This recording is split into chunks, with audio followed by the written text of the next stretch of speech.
Faut-il s'inquiéter de la mutation du coronavirus au Royaume-Uni, où il semble désormais être plus contagieux? On fait le point avec Patrick Filion et les microbiologues et enseignants de biologie au Cégep de l'Outaouais. Monsieur Filion, bonjour. Bonjour, M. Lapointe. Bon, d'abord, peut-être qu'on comprenne bien, là, expliquez-nous qu'est-ce qu'une mutation d'un virus? Oui, dans le fond, la mutation, c'est un changement qui va se produire dans le génome, donc dans le bagage génétique du virus.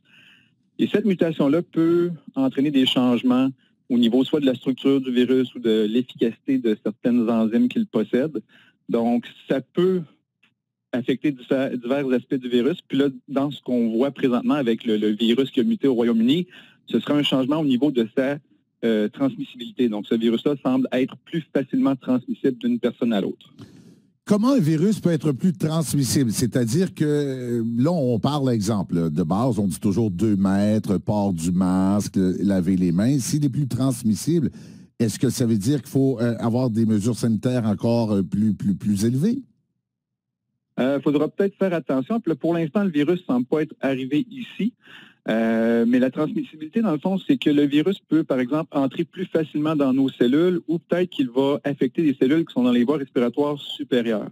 Donc, c'est dans ce sens-là. Donc, les mesures que l'on connaît déjà, la distanciation, port du masque, lavage des mains, sont des mesures qui sont bonnes contre la plupart des virus. Donc, ce virus-là est changé, ça ne devrait pas affecter trop les mesures que l'on utilise présentement. Cependant, il faudra redoubler d'efforts, par exemple, dans les endroits où on ne respecte pas, où on ne peut pas respecter ces mesures-là. C'est là où le danger pourrait survenir. Donc, par exemple, encore une fois, dans des lieux fermés, restreints, où le virus peut s'accumuler plus facilement, ben là, il faudrait faire attention.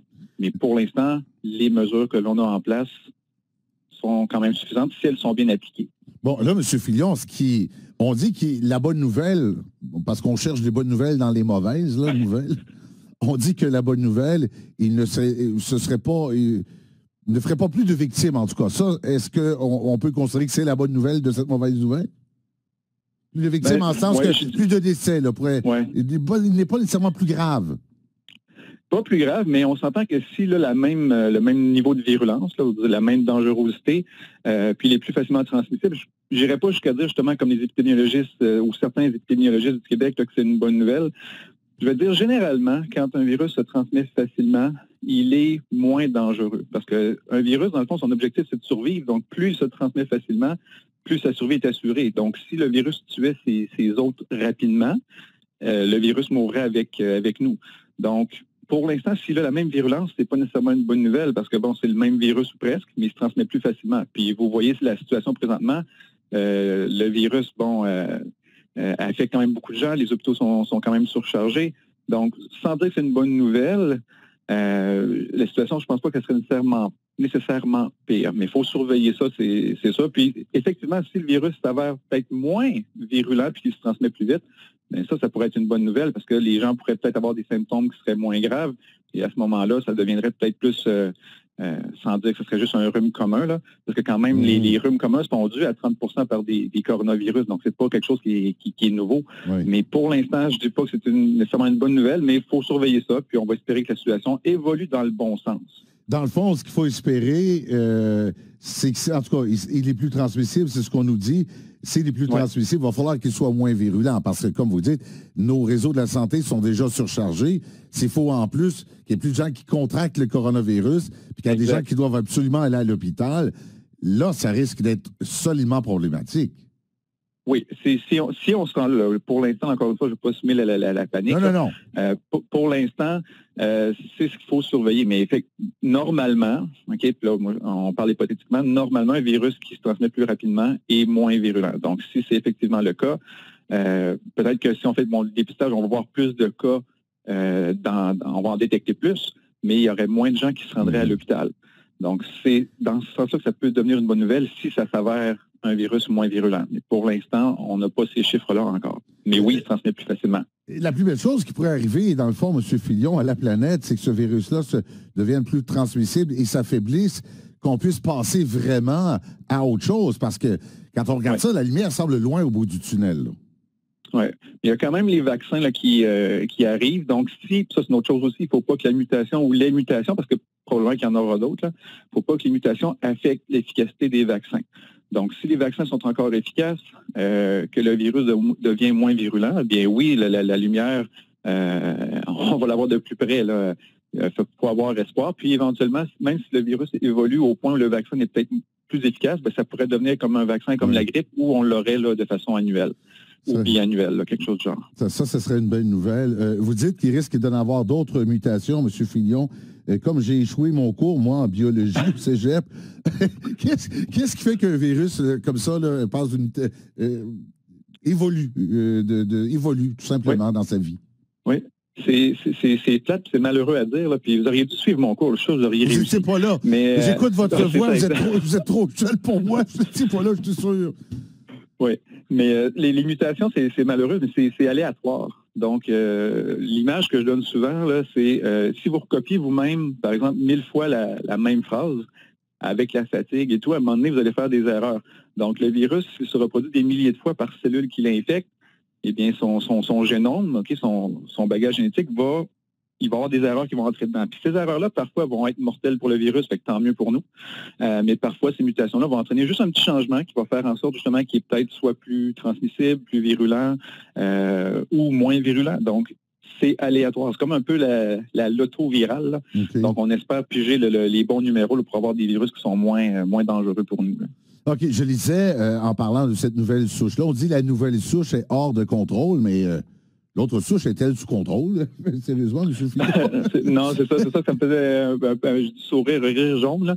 C'est que la souche que l'on a présentement, qui a un taux de transmissibilité peut-être moins élevé, est déjà jusqu'à un certain point. Puis là, il faut faire attention, là, hors de contrôle pour notre capacité à soigner. Parce que c'est ça le nerf de la guerre, là, qu'on ait 2000 cas d'une infection dans une population par jour, par exemple, au Québec, c'est une chose.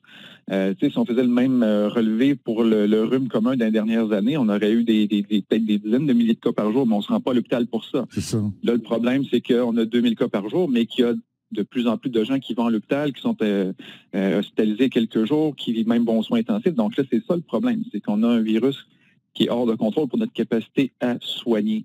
Donc là, si on a un virus qui se transmet plus facilement, puis qui entraîne le même nombre de personnes ou plus de personnes à l'hôpital, ben c'est toujours ça notre problème. Donc, c'est pour ça qu'il faut surveiller la situation, puis espérer justement que ce virus-là va devenir moins virulent, puis que même s'il y a beaucoup de gens qui sont infectés, ben peu d'entre eux se rendront dans les hôpitaux pour surcharger le système. Ça semble facile à comprendre et ça l'est aussi en quelque part, M. Fillon, mais on voit sur les réseaux sociaux qu'il y a beaucoup de gens qui ne comprennent pas en disant, ben là, c'est juste 2000 par jour, on est 7 millions, il y a juste 20 personnes. C'est plus loin que ça. Est-ce que, en quelque part, c'est parce que les messages ne passent pas? Pourquoi on lit ça des commentaires et on dit, ben voyons, qu'est-ce que vous n'avez pas compris pourquoi on tente de protéger la population? Puis on voit toutes sortes de gens qui commentent. On sent une frustration, évidemment, peut-être une détresse psychologique chez certains, mais est-ce qu'on nous enseigne bien ce qu'on doit comprendre? Il y a peut-être une façon de transmettre le message qui passe pas bien ou qui... Parce que moi aussi, je vois des commentaires sur les réseaux sociaux où les gens disent c'est pas une vraie pandémie. Si on avait une vraie pandémie, il y aurait des morts dans les rues. Là, je dis, si on a des morts dans les rues, on va être rendu à un niveau où ça veut dire qu'on ne peut plus soigner personne à l'hôpital. Donc ça serait le chaos social. On n'en est pas là. Puis on veut éviter de se rendre là. C'est ça le confinement, la distanciation, le masque, c'est qu'on veut contrôler le nombre de personnes qui sont infectées, disons, rapidement, pour ne pas surcharger, parce qu'il faut avoir la capacité de soigner. Si on n'a pas la capacité de soigner, là, vous allez en avoir beaucoup plus de morts, puis on ne veut pas se rendre là, puis on dirait que les gens ne réalisent pas que c'est ça l'objectif. C'est de ne pas se rendre à un point où le service ne fonctionne plus, que les infirmiers, infirmières, inhalothérapeutes, techniciens sont épuisés, puis que justement, on ne peut plus les soigner, ces gens-là, parce que là, pour l'instant, notre taux de guérison, de survie est quand même élevé. Fait que ça, c'est bien, mais c'est parce qu'on a la capacité de soigner les gens. Si on n'a plus la capacité de soigner, là, vous allez avoir beaucoup plus de gens qui risquent d'avoir des conséquences graves. Donc, on ne veut pas se rendre là. Donc, il faut que les gens comprennent que même si on ne voit pas les ambulances partout, puis qu'il y a des décès à coups de milliers, ben c'est parce qu'on prend bien soin de contrôler la propagation et qu'on peut soigner efficacement les gens. Oui, ce qu'on veut éviter, moi, l'exemple que je donne, c'est qu'on ne veut pas avoir de civière sous boulevard Moussette. L'hôpital de Hall, c'est ça, là. On ne veut pas transformer les arénas en lieu de soins non plus. On n'aurait peut-être même pas la capacité en termes de soignants, donc de médecins et d'infirmiers de le faire. Donc, c'est ça l'objectif, c'est de ne pas surcharger le système pour qu'on puisse bien guérir ceux qui sont effectivement affectés. Et pouvoir guérir les gens qui entrent d'urgence pour un accident de voiture, ACV, crise cardiaque, pneumonie, bronchite, sinusite, l'enfant qui a une otite dans l'oreille. C'est ça, quelque part, qu'il faut gérer. Puis on dirait qu'on ne comprend pas. Non, puis moi, je vais donner un exemple. Moi, je suis en attente de chirurgie, puis c'est ça, je vois pas moi, je la vois pas nécessairement la lumière parce que puis je comprends, là, les infirmiers, infirmières et les médecins sont occupés à autre chose, donc on prend les ressources que l'on a pour cette crise-là. Mais il y a des gens, puis là, moi, c'est rien de majeur, là, mais il y a des gens qui ont des cancers, peut-être qui attendent aussi pour des traitements, pour ci, pour ça. Donc, ça va faire une boule de neige, puis ça peut avoir des conséquences sur des personnes qui n'ont même pas la COVID. Donc, comme vous le dites, c'est ça que les gens doivent réaliser. Puis c'est peut-être facile aussi quand on est, disons, on va dire jeune, là, je sais pas, 20-40 ans, de se dire, ben là, moi, ce virus-là ne m'affectera pas. Oui, mais indirectement, il pourrait vous affecter parce que, comme vous dites, vous avez un accident de voiture ou quoi que ce soit, si la capacité du système est dépassée, ben ça pourrait être difficile de vous offrir les soins dont vous avez besoin pour autre chose que la COVID. Oui, tout à fait, tout à fait. Dernière question, M. Fillon, je vais juste poser ça, une question, c'est pas pour faire la morale aux gens, là, mais est-ce que vous iriez en voyage en ce moment? Puis quand je vous dis, c'est pas le moral, je pose juste la question, vous êtes expert, vous êtes un microbiologiste, vous regardez la situation, est-ce que oui ou non? Moi, clairement, c'est non. Je veux dire, je ne vais même pas voir mes parents puis mon frère ici même au Québec, dans d'autres régions. Donc, pour l'instant, projet de voyage, je sais que ça fait du bien toujours un voyage, là, ne serait-ce qu'aller dans le sud, prendre un peu de soleil et tout. Mais dans le contexte de la crise actuelle, justement, on ne sait pas si les virus vont changer, évoluer. Puis le virus est partout dans le monde, donc il n'y a pas nécessairement un endroit qui est plus sûr qu'un autre. Donc, on ne voudrait pas être la personne qui ramène cette souche-là, au Canada. Donc là, on part du Royaume-Uni, mais la semaine prochaine, ça va peut-être une souche qui arrive d'un pays, je ne sais pas nommer de pays, d'un pays du Sud. Donc, les gens qui voyagent, je comprends le bien que ça fait, je comprends le changement que ça procure et tout, mais dans le contexte actuel, surtout pendant les mois d'hiver, là, où la transmission est peut-être plus grande, puis bon, les limitations risquent d'apparaître, c'est pas le bon moment. Mais c'est ça.